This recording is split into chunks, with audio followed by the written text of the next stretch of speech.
Good morning po sa inyo lahat. Isa pang maliyugto na ating daily Bible blessings. Pamagat po ng ating araling ngayong umaga ay ang tiyan at ang puso. Ang tiyan at ang puso. Mari po niyo po narinig na parang ganito, you are what you eat. Na kung ano po ating kinakain, tayo ganun din.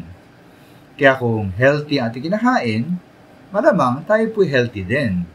Pero kung unhealthy at pangit ang ating kinakain, malamang po unhealthy at pangit din ang ating kalusugan. Ito pong mahalaga ang pagkain, ang laman ng ating tiyan, na huwag tayo kumain ng sobra at huwag din kulang. Kumain ng tama at hindi ang mga pagkain na kasama, lalo na kung meron tayong mga health issues tulad ng hypertension at diabetes. Ngunit maganda rin mga minamahal, ukol dito ang sabi ng ating Panginoon sa Matthew 15. Ayon sa verse 2, pinuna po ng mga Pariseyo ang nagtuturo ng kautusan ng ating Panginoon Jesus ukol sa kanyang mga alagad. Dahil sila raw hindi sumusunod sa tradisyon ng paghuhugas ng kamay bago kumain.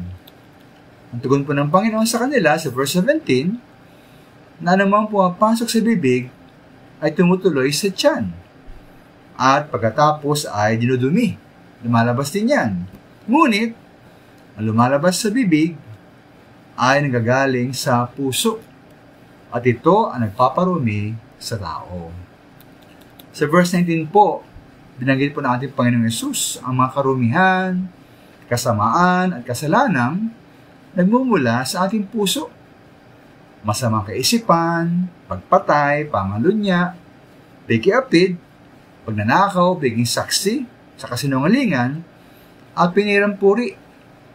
Mula nga po sa puso ang uri ng ating pag-uugali, ating karakter at mga gawain.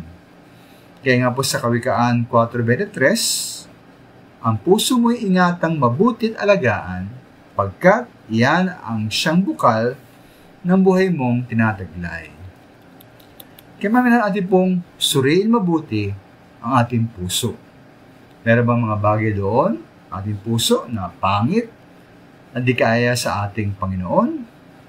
At ba lagi itong pinupuno ng salita ng Diyos?